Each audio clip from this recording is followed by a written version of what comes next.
Sabu-sabu seberat 115 kg yang dibungkus kemasan teh di dalam karung ini gagal beredar setelah disita petugas BNN Sumatera Selatan. Sabu tersebut disita dari seorang distributor narkoba jaringan internasional, Nur Hasan, warga Kabupaten Banyuasin.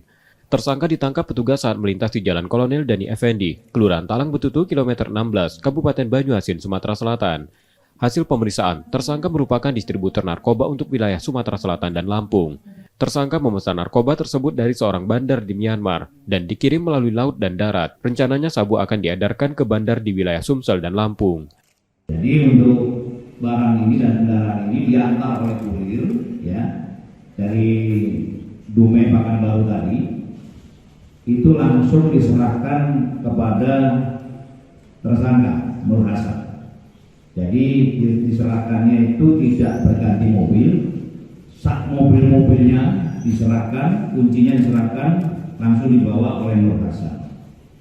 Jadi saudara Nur Hasan ini bukan kurir, ya, bukan kurir, tapi sebagai pengendali dan distributor wilayah Sumatera Selatan.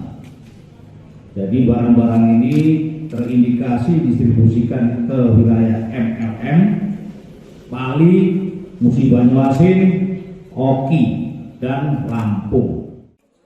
Tersangka yang kini ditahan di tahanan BNN Sumsel terancam hukuman mati.